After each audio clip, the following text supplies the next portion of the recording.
గోడలకు కన్నాలు పెట్టే అంత రిస్క్ చేసి దొంగతనాలు చేసిరంటే ఏ బ్యాంకునో నగల షాపునో వైన్స్నో దోసుకునేందుకు చేస్తారు అనుకోవచ్చు.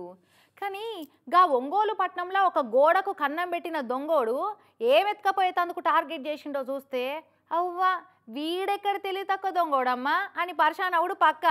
ఊరంతా ఒక్క తొవ్వైతే ఊసుగండ్లో ఉంది ఇంకో తొవ్వన్నట్టు ఈ దొంగోళ్ళ ఆలోచనలు ఎప్పటికీ ఏమెత్తుకపోదామనే ఉంటాయా ఎట్లా?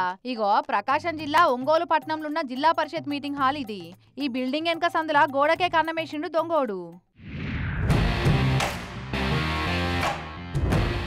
అమ్మో పందికొక్కు తోడినట్టు చిన్నగా దొవ్వలేదు కదా, ఎంత లేదన్నా 18 ఇంచుల గోడ ఇది.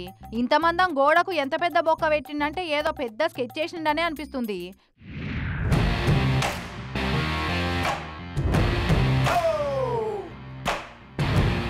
కానిగో లోపట దాచిన ఓట్ల బ్యాలెట్ బాక్సులను మాయం చేసేదందుకే ఈ కన్నం పెట్టిండట ఈ దొంగోడెవడో.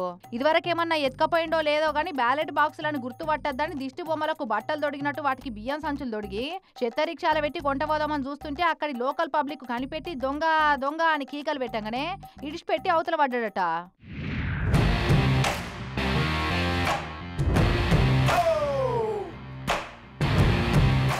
మరి ఇంతకు మున్పు ఎన్ని బాక్సులు ఎత్తుకపోయిండో ఎవరికి అమ్ముకున్నాడో గానీ బ్యాలెట్ బాక్సులు అన్ని బుక్క పెట్టేద్దామని ఉపాయం కట్టినట్టున్నాడు. ఎంత దేడ్దిమాక్ దొంగోడో చూడుర్రి. నిన్నయాల దొంగలంటే కూసున్న కాడ కోట్లు కొల్లగొడుతున్నారు. అట్లా కాకుండా రిస్క్ తక్కువ రిజల్ట్ ఎక్కువ అన్నట్టు బంగారమో నగదు పైకమో కొట్టేస్తున్నారు. కానీ వీడేందోనోళ్ళ గింతింత పెద్ద ఇన్ఫ బాక్సులను టార్గెట్ చేసిండు.